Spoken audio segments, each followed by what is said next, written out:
Cool. Interesting story. Yeah, Interesting later on, I'll story. share you some more personal stories of some client fails and successes. But the it's fun. I have another client that did the whole process and then decided she wanted to redefine, make sure she really could perfectly nail down the avatar before she did any marketing spend. Right? Ooh, Yep. Yep. So developed the whole ooh. product and then said, no, I want to go back and make sure I have this. And uh, I was like, okay, cool. Right. You're about to throw away a lot of money Yep. in a lot of ways, but Yep. know that just know this, right?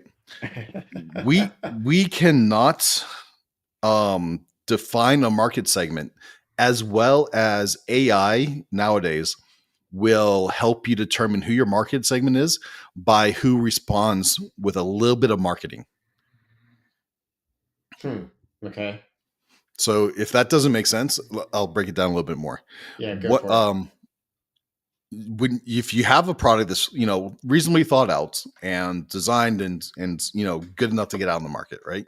Uh-huh. You've had an initial concept of who it is, and you believe there's a value proposition there. You've done a little bit of testing, and you have good feedback at a fundamental level. You Uh-huh. then at that point you already have the product built, right? This is the case where you Uh-huh. didn't do a lot of research upfront, right? Now Uh-huh. you have a product built, and the next thing you have to do is get an audience, right? At Yes. this Yep. point, you take your product out there, you start a little bit of marketing, right? Google, whatever, TikTok, Instagram, right? All of it, Facebook, right? You spam it all over the place. Mm-hmm. And you're going to start seeing who is naturally attracted Mm-hmm. to your product, right? Mm-hmm. And the reason that you can do this nowadays is because Facebook is monitoring people's reactions, right? Mm-hmm. Google is monitoring people's reactions. How long is it on the front page or search page, or how far is it in the feed? How long are you looking at this? How did you respond to it? Do you quickly hop Mm-hmm. away, right? And they have profiles for people where they know how people behave in similar ways, and they group these people together. So this becomes a market segment, a demographic that you would Mm-hmm. almost never be able to define without a lot of testing, right? Right. And Yeah. essentially, yep. So essentially, there's two good ways to do this. In the very beginning, when you have your concept, you go out there and you put it on market, Google and Facebook. You Mm-hmm. spend a couple $100 marketing it and seeing what kind of reactions you get. Put it on your website. See who gives you emails. See who joins your waiting list. Right. See Mm-hmm. who's excited about that. That then you can define if you have a velocity on it, and look at those demographics and analytics to see who those people are, right? You're Mm-hmm. going to do this organically. The other Mm-hmm. option is organically after you create the product and get it out there. Yep. And Very true. there's benefits to both sides. I'm not poo pooing the concept. What I'm Yeah. kind of poo pooing is the second guessing of oneself in a way that doesn't provide business value moving forward. One of the big things that I find interesting with some of this stuff. So some of what you're saying, like focusing in on the social media thing. One of the big things that I think is fascinating is people just don't like. So everybody sits and complains about social media and thinks it's a horrible thing.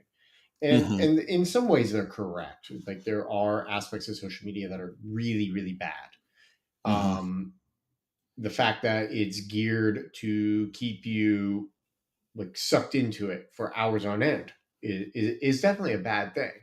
Mm-hmm. The fact that tends to um, tends to create like it's an outrage machine, as some people call it, Mm-hmm. because but people like interact with the negative things and get all upset and angry over stuff, and then they send it out, Mm-hmm. and then it like boosts that, and then people kind of get this whole negative view in general of Mm-hmm. stuff. I think that's bad, but like both of those things can be mitigated by your personal usage of it. What's wonderful about social media is that it has really lowered the bar of entry for small businesses to go and test out all of these ideas and these Hmm. business models and play around and do all of those types of things. I think that's huge. So here's my question: like we've kind of talked a little, like you we've talked a little bit about the testing in general and just how beneficial it is. Like, how do you go about it? What would you what would you recommend for people to go about testing their business model or testing their value proposition? I think Hmm. is the better way of doing it. Okay, cool. So if it first of all starts with uh, simultaneously creating a draft business model, creating Okay. a draft value proposition, Okay. and a draft customer avatar profile. Okay. And once you've had this, you can go and then make some assumptions, right? So let me pause you right there, real quick. We Hmm. have taught we have podcasts about the visit about creating business model and everything and talking about all that. So that's all elsewhere. So please go and listen to If you those. came into this conversation at this point, We're not going to be talking about that. go back to We're the not going to be beginning. talking about your about what a customer profile is because we've already talked about that and we're going to keep talking about that to death over the years. But Oh, we've got yes. tons of other things about it. And we've already talked a Thank lot you. about the other things. So anyway, all right, continue. So creating a draft of those three. What do you You do create next? those drafts of those three. Now you're going to look and make a list of all the challenges that you may have to being successful. What things do we have to verify before I should spend a lot of money or my life savings to see if this idea makes sense, right? So Hmm. um, let's do. You want to do yarn business? Yes, Okay. easy So enough. the assumption is that if I make a local yarn in the heartland of the country, Hmm. that people would like to buy it Hmm. at least occasionally over other options such as Walmart or Yep. Costco or other online providers of customized yarn. Yes. Yep. People will like customized colors. They'll like seasonal challenges. They will like community that makes it fun and brings them together, and Yep. another series of concepts, right? And now Yeah. you're going to say which of those of all these 150 are going to be ones that if I am wrong about, I'm out of business from the beginning, Yep. right? So the first one I mentioned is like people would like to buy yarn that's distinct from Costco and Walmart on Yes. occasion.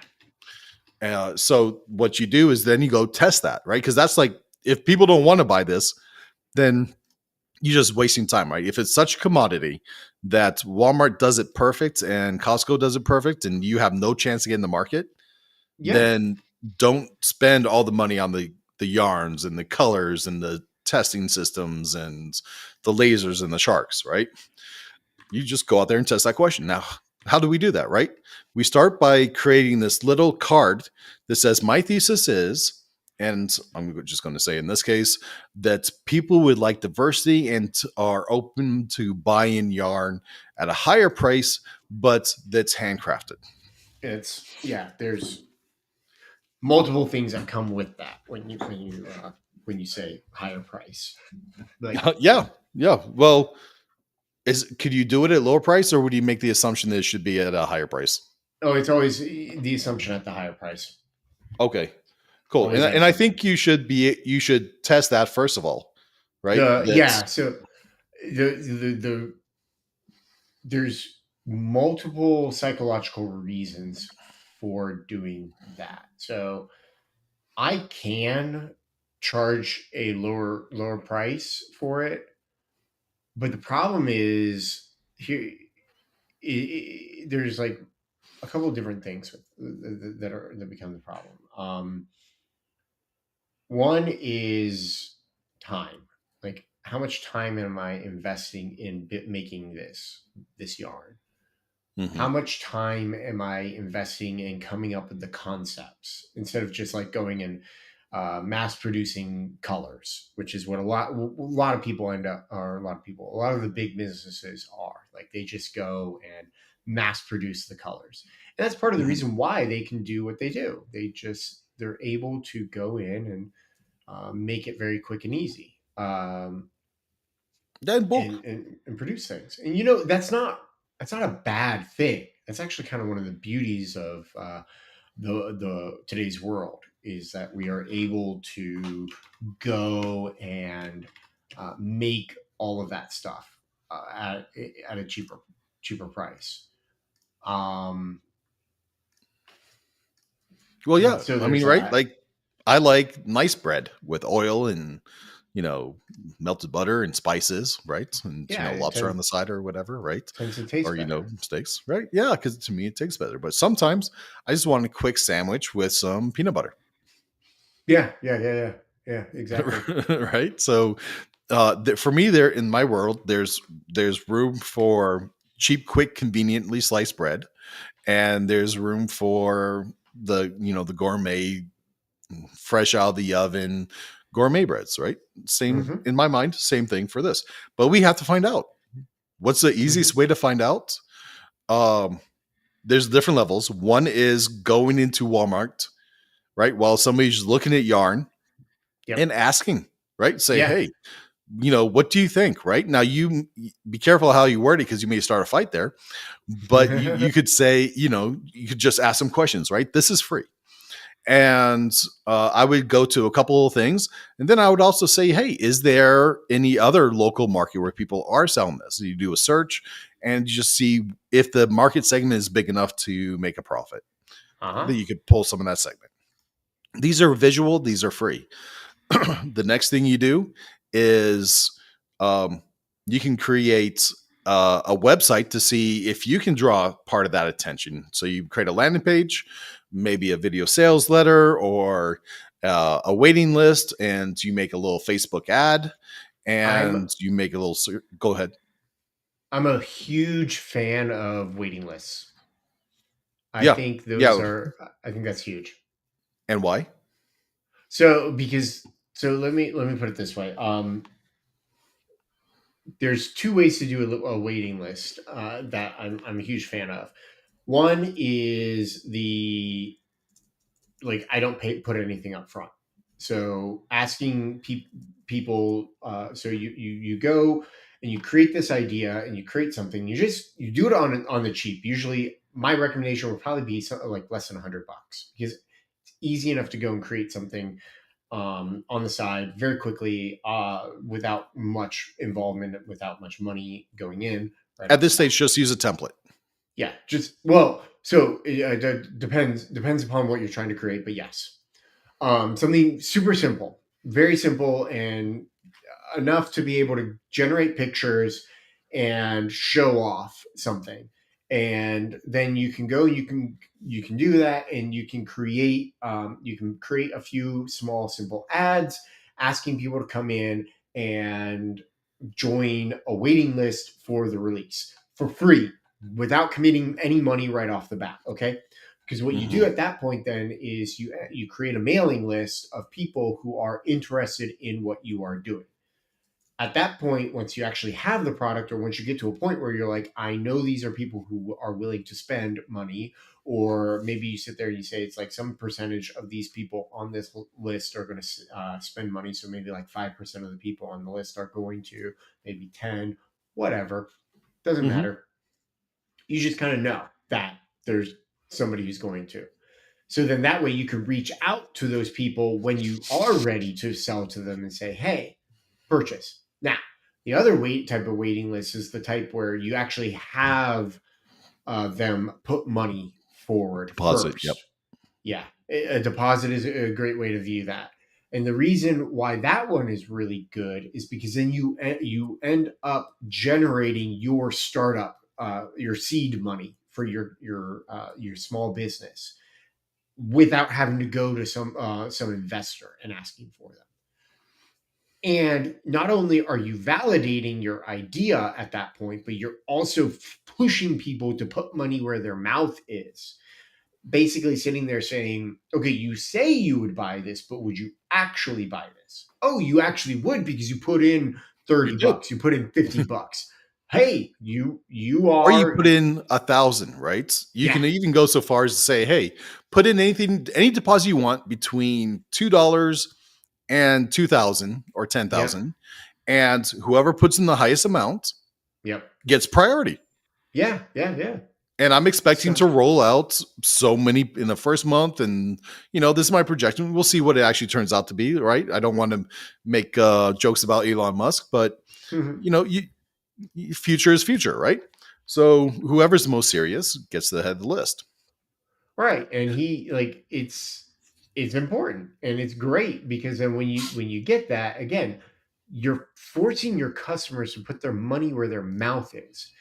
It seems, kind of like a jerk type thing to do in a sense because you just don't want people to I don't know. It's important. I don't know what I'm trying to say there. Sorry, I kind of am like losing You lost. the thought. You already said it. The any way you can get the way I boil it down is anything you can do that requires somebody to take action and that gives you something of value, their name, right? Their Yeah, phone number, their email, cash, right? It shows commitment. And this yeah, commitment is what you need to know to validate if your idea is really, really legit. Now, there's a lot of things you can do to see if it has velocity, right? But yep, there's almost nothing better than getting some cash. yeah, Um, Now, if you're looking, if you guys have the book, it's on page 213, but I'm going to show it. They have some models for little test cards, right? This is the cards where you take your thesis and yeah, write it down. That way, you know what to plan and how to plan a test. And then yep, on the next page, it has this cute little same thing, but I learned these things, right? So they're learning cards. yeah, So you take that first thesis and you say to yourself, um, in here you write, the dates, what you're looking to achieve, whoever's it's signed to, and you say, we believe that what are your thesis? People are willing to pay some margin more for handcrafted thread from this region hmm than they can get at Costco. To verify that, I will and write out a test. And to measure, I expect to get, depending on your test, say just the first test is a quick going into the store to get responses. yep, I and measure that by 2 out of 10 people say that they would consider buying this, or one out of them said they would definitely buy it and ask for my card. yeah, Right. yeah. And I interview 100 people. And we are right if You know, one out of, just what I said. yeah, and one of the things, like if you can't, sorry, this thought just popped into my head. It is hard. I recognize it is hard to actually go up to people and interview them and ask them questions and stuff. Creating a simple survey in Google Forms, because like everybody has a Google account at this point. You can go, you can create a very simple survey in Google Forms and create a very simple Facebook ad or Instagram ad to get people to go and take that survey. So you can get your interviews without actually walking up to people and saying, I want to interview you." So anyway, sorry, that jumped into my head. It's Yeah, no, that's cool. That's cool. There's bars to resistance, and some of it's your comfort. Now, if yes. you so since you brought it up, let's go ahead and talk about those. There's Google Forms, and this is a great way to do surveys when you've nailed down your questions. Normally, you're Yeah. not going to do just 2 or 3 or 10 of these, right? But you're going to do thousands of these, and you're going Yeah. to send it out to a community, and um, you're going to have to do something to drive people to it, but through like some kind of marketing, through boosting on Facebook, through offering $1 per survey, or going up to the next thing would be Survey Monkey, which I love and don't love at the same time because people use Survey Monkey just to make money, and they're not particularly honest. There's very little buy-in, Yeah. and that's why I say if you can hire somebody or go yourself to, you know, in this case, Walmart or Costco, just interview a few people and do that. If you can do it yourself, it's free and it's low pressure. If you take a clipboard, right, and go there and put on a little name tag, right, Hmm. no, almost nobody's going to say why the bother me, right? Just be Yeah. really polite. People are real chilled out. We're like, hey, do you have 1 second? I'm doing a quick survey. I have 3 questions. It's Yep. going to help out an entrepreneur, right? Yep. Don't tell them it's for you, right? Then you put on pressure, right? I'm doing this to find out this if this is going to help an entrepreneur. Three Yeah. questions, may I, right? Yep. And then you just ask those quick questions, right? Hmm. Between 3 and 5 or 10 questions, and thank them. And sometimes you even just give them $1. Like, hey, I'll give you $1 if you answer these real quick questions for me, right? That's Yep. close to free. If you do this 100 times, it's $100, and you've basically then just done 100 interviews, right? Yep. So hard to do, but if you're going there and giving people dollars or candy bars or something cool, right, it becomes fun.